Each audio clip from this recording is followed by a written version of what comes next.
मित्रों, जिन बच्चों में ये 3 गुण होते हैं वे अपने माता पिता को बहुत कष्ट देते हैं। तो आइए दोस्तों, उन 3 गुणों के बारे में जानें ताकि हम निर्णय ले सकें कि हमारे बच्चों में वे गुण हैं या नहीं। नमस्कार दोस्तों, बोथ थिंकस्पायर यूट्यूब चैनल में आपका स्वागत है। एक बार की बात है, गांव में सोमदत्त नाम का एक आदमी था और उसका एक बेटा था जो 22 साल का था। उनका नाम गोविंद था और उनके पिता एक व्यापारी थे और वह व्यापार करते थे।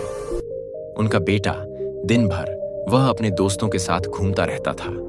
वह मौज मस्ती करता था। वह काम के लिए कहीं नहीं गया। उसे किसी बात की कोई चिंता नहीं थी। अपने पिता के व्यवसाय में मदद करने के बजाय गोविंद अपनी मेहनत की कमाई खर्च करते थे। वह अपनी माँ और पिता की उपेक्षा करता था। एक दिन उसके पिता अपने बेटे से बहुत परेशान थे और वह गोविंद को एक संत के पास ले गए। वह संत बहुत ज्ञानी और प्रसिद्ध थे। सोमदत्त संत को नमस्कार करते हैं और कहते हैं, हे संत, मैं अब भी अपने घर से आ रहा हूं और मैं अपने बेटे को आपके पास लाया हूं ताकि उसे सुधारा जा सके। और मैंने देखा है कि कई माता पिता के बच्चे उनके बुढ़ापे का समर्थन करने में सक्षम नहीं हैं और वे बुढ़ापे में अपने माता पिता को बहुत परेशानी देते हैं। तो हे संत, मैं आपसे अनुरोध करता हूं, कृपया मुझे बताएं, वह कौन सा बच्चा है जो अपने माता पिता को बहुत कष्ट देता है और उस बच्चे को भविष्य में बहुत कष्ट और पीड़ा होती है। तब संत कहते हैं, हे संत, मैं आज तुम्हें एक बहुत ही पवित्र कथा सुनाऊंगा और उसे सुनने के बाद निश्चित रूप से आपके सभी प्रश्नों के उत्तर मिलेंगे। संत कहते हैं, जो व्यक्ति इस कथा को ध्यान से सुनता है उसके बच्चे बुरी संगत से निकल जाते हैं और सदैव अपने माता पिता की सेवा करते हैं। यह एक पुरानी कहानी है। किसी नगर में रुद्र प्रताप नाम का राजा था। वह राजा अपने कार्यों के लिए बहुत प्रसिद्ध था। उसने कई युद्ध जीते थे और उसकी एक बहुत सुंदर बेटी थी। रुद्र प्रताप की पुत्री का नाम रूपाली था। उसे अपनी शक्ल पर बहुत गर्व था। वह शुरू से ही अपने माता पिता की प्रिय बेटी थी। इसीलिए वह पूरी आजादी के साथ खेली और बड़ी हुई। उसे इस बात पर भी गर्व था कि वह एक राजकुमारी थी। वह अपने आगे किसी को कुछ नहीं समझती थी। वह राह चलते लोगों का अपमान करती थी। चाहे बेटा हो या बेटी, जरूरत से ज्यादा आजादी उन्हें बिगाड़ देती है और उन्हें बिगाड़ने में सबसे बड़ा योगदान उनके माता पिता का है। यदि बच्चे अपनी मनमर्जी करने लगें तो माता पिता को उनका समर्थन नहीं करना चाहिए, बल्कि उन्हें उनकी गलतियां समझानी चाहिए। यदि आवश्यक हो तो उन्हें डांटना भी चाहिए। और बच्चे भी आपकी बात मानेंगे जब आपने उन्हें बचपन से पढ़ाया होगा, उनकी हर हरकत पर नजर रखी होगी, उन्हें आदर्शवाद का पाठ पढ़ाया होगा, उन्हें संस्कारों से पोषित किया। यदि माता पिता ने ऐसा नहीं किया है तो जब बच्चे बड़े हो जाएंगे तो आप उन्हें दंडित नहीं कर सकते और न ही आप उन्हें सुधार सकते हैं। फिर आपके लिए उन्हें समझाना मुश्किल हो जाएगा। वे आपके नियंत्रण से बाहर हो जाएंगे। राजा रुद्र प्रताप की बेटी के लिए जो भी रिश्ता आता, वह अपने बुरे स्वभाव के कारण उसे लौटा देती थी। भगवान जानता है कि उसके लिए कितने रिश्ते आए और वह उन सभी को अपमानित करेगी, उन्हें हंसाएगी और उन्हें वहां से लौटा देगी। राजा भी अपनी पुत्री की इन हरकतों से बहुत परेशान था।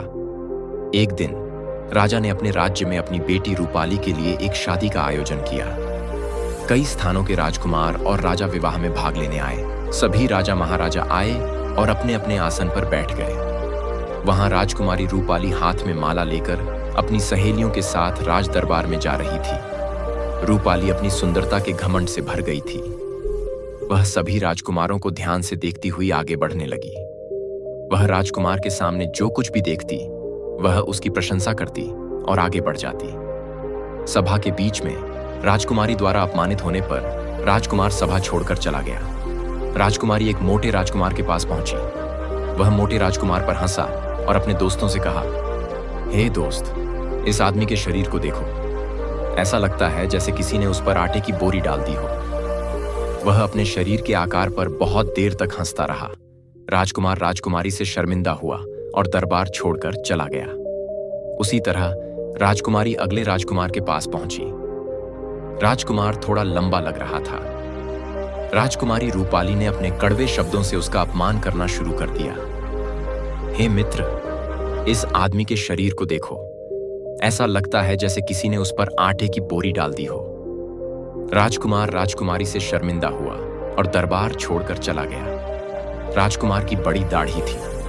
उसकी ओर देखते हुए राजकुमारी जोर से हंसी और बोली, अरे मित्र, मेरे पिता ने स्वयंवर में लंबी दाढ़ी वाले बकरों को भी बुलाया है, यहां तक कि मेरी जूती भी उससे शादी न करे। राजकुमारी अपनी सुंदरता और दाढ़ी से उसकी चापलूसी करती रही, लेकिन दाढ़ी वाले राजकुमार को बिल्कुल भी बुरा नहीं लगा, क्योंकि वह अपना दिल राजकुमारी को दे चुका था। वह भी दरबार से चले गए।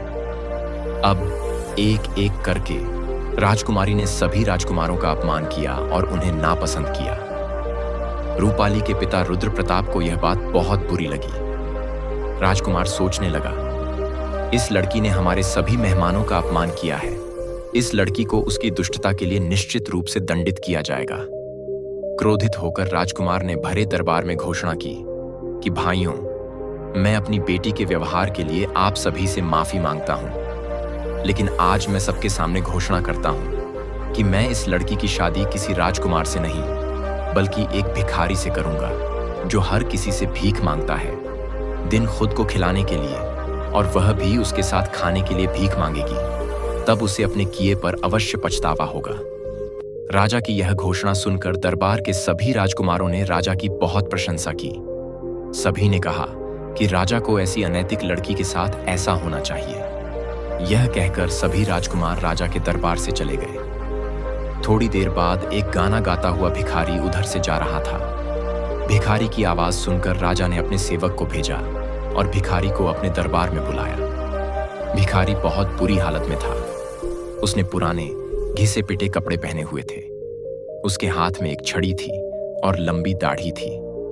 भिखारी राजा के सामने खड़ा हो गया और अपनी मधुर आवाज में एक गाना गुनगुनाने लगा। भिखारी का मधुर गीत सुनकर राजा बहुत खुश हुआ। राजा बहुत खुश हुआ और भिखारी से कहा, मैं तुम्हें अपनी बेटी इनाम में दे रहा हूं। आज से वह आपकी पत्नी है। उसे अपने साथ ले जाओ और उसे उतना खिलाओ जितना चाहो।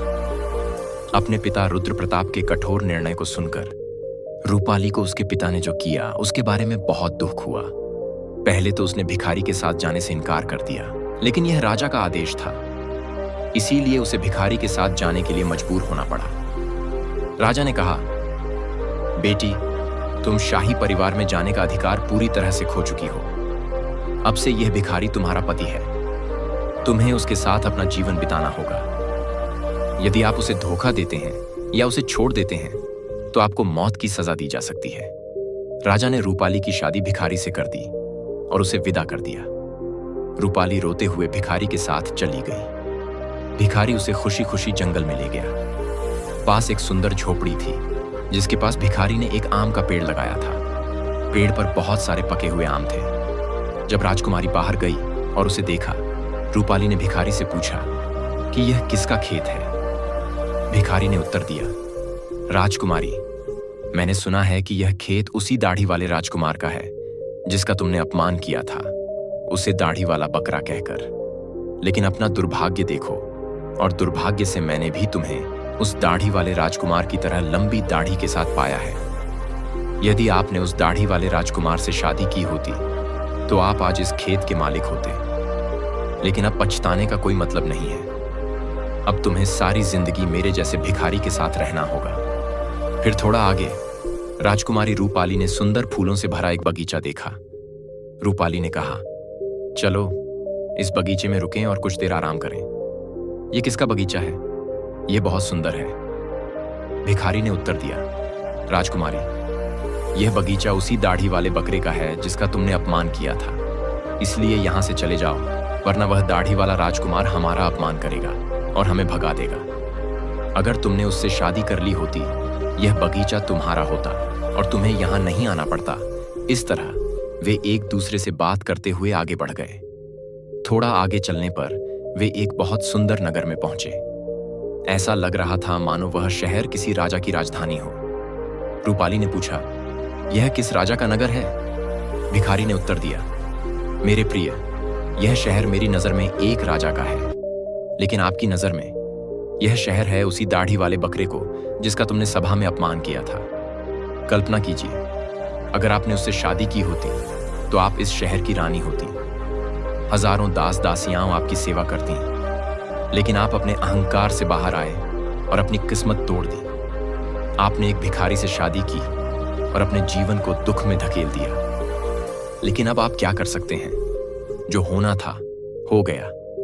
यह सुनकर राजकुमारी को अपने फैसले पर पछतावा हुआ और कहा, काश मैंने उससे शादी की होती। यह सुनकर भिखारी ने रूपाली से कहा, राजकुमारी, तुम्हें किसी दूसरे आदमी के बारे में सोचने की हिम्मत नहीं हुई। अब तुम केवल मेरी पत्नी हो और मैं तुम्हारा पति हूं। महलों के सपने देखना बंद करो और मेरे साथ मेरी झोपड़ी में रहो। यह कहकर भिखारी राजकुमारी को उसकी झोपड़ी में ले गया, जो एक झील के किनारे स्थित थी, राजा के नगर से थोड़ी दूर। झोपड़ी देखकर रूपाली को बहुत गुस्सा आया। उसने कहा, यह कितनी बेकार झोपड़ी है, मैं इसमें कैसे रह पाऊंगा? इसमें रहते हुए मुझे घुटन महसूस होगी। मैं एक बड़े महल से हूं, मैं इस छोटी सी झोपड़ी में कैसे रहूंगा? भिखारी ने कहा, राजकुमारी, अब से यह झोपड़ी आपका नया घर है और आपको इसमें रहना होगा। रूपाली ने पूछा, पहचान लेगा तो मुझे बहुत शर्म आएगी। भिखारी ने कहा, शर्माना क्यों? अब आप रानी नहीं हैं, तुम एक भिखारी की पत्नी हो। आपको शर्म आएगी यदि आप उस दाढ़ी वाले आदमी की पत्नी होती और वह आपसे आम को बाजार में बेचने के लिए कहता। अब यदि तुम्हें लज्जा आती है तो भूखे मर जाओ। राजकुमारी असहाय थी। भिखारी ने पेड़ से कुछ आम तोड़े और उन्हें एक टोकरी में भर लिया और राजकुमारी को दे दिया। राजकुमारी असहाय थी और आम बेचने के लिए बाजार गई। बाजार में एक व्यापारी था जो दुकान के बाहर बैठता था और दिन भर आम बेचता था। धीरे धीरे उसके आम अच्छे बिकने लगे।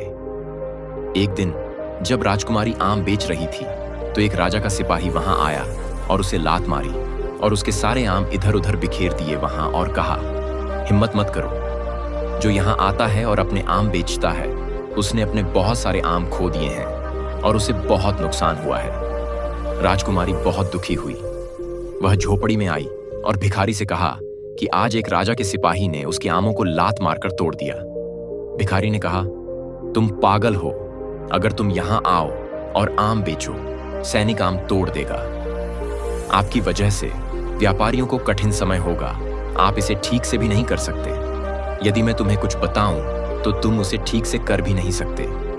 अब मैं जा रहा हूं और मैं तुम्हारे लिए कुछ और ढूंढूंगा। भिखारी गया और उसने एक राजा के वरिष्ठ अधिकारी के लिए एक रसोई ढूंढी और रूपाली से कहा कि मैंने व्यवस्था कर दी है आपके काम। कल से तुम महल में जाओगे और वहां रसोइयों के साथ खाना बनाओगे। वहां से हमें खाने के लिए अच्छा खाना मिलेगा। इस प्रकार अहंकारी राजकुमारी रसोइयों की सहायिका के रूप में काम करने लगी। वह सुबह से शाम तक रसोइयों के साथ काम करती थी और बचा हुआ खाना रात को अपने घर लाती थी। इस तरह उनका जीवन शांति से बीतने लगा। एक दिन रूपाली रसोई में काम कर रही थी जब उसने बाहर देखा और देखा कि वह जा रही थी। राजा के महल में उत्सव मनाया जाए। पूरा महल सजाया गया था और बड़े बड़े मेहमान आ रहे थे। सेवक उनका स्वागत कर रहे थे। राजकुमारी अपने भाग्य को दोष दे रही थी और आंसू बहा रही थी। वह सोच रही थी कि अगर वह इतनी घमंडी नहीं होती तो वह महल में नहीं आती। जैसे ही वह महल से बाहर निकली, एक आदमी आया और उसे रोका। मेरे जैसा भिखारी, लेकिन आपका अहंकार आपको यहां ले आया है। वह महल के राजा जैसा दिखता था। जब राजकुमारी ने उसे देखा, वह कांप उठी क्योंकि वह दाढ़ी वाला राजा था। रूपाली ने उसे बकरी कहकर उसका अपमान किया। राजा ने राजकुमारी को कुछ नहीं कहा। इसके बजाय उसने उसका हाथ पकड़ा और उसे दरबार में ले गया जहां सभी मेहमान बैठे थे। राजकुमारी के हाथ और पैर डर के मारे कांपने लगे। टोकरी में खाना जमीन पर गिर गया और इधर उधर बिखर गया। राजकुमारी बहुत दुखी हुई। दरबार में मेहमान उस पर हंसे। सभी को अपने ऊपर हंसते हुए देखकर रूपाली दम घुटने से मर रही थी। उसे लगा जैसे धरती फट जाएगी और वह उसमें फंस जाएगी। उसने राजा से अपना हाथ छुड़ाया और वहां से भाग जाना चाहती थी। राजा ने उसे रोका और कहा, राजकुमारी, डरो मत। आपके साथ कोई दुर्व्यवहार नहीं होगा, बल्कि मैं तुम्हें सम्मान देने के लिए तुम्हें यहां लाया हूं। मैं तुम्हारा भिखारी पति हूं जो तुम्हारे साथ झोपड़ी में रहता था, और मैं वही सिपाही हूं जिसने तुम्हारा आम तोड़ा था। मैं यहां का राजा हूं और वही दाढ़ी वाला बकरा हूं। मैंने तुमसे एक भिखारी के रूप में विवाह किया क्योंकि मैं तुमसे प्यार करता था और तुम्हारे पिता की प्रतिज्ञा को ध्यान में रखते हुए मैंने भिखारी का वेश धारण करना। मैंने तुमसे विवाह किया, अब तुम्हारा अभिमान भी नष्ट हो गया।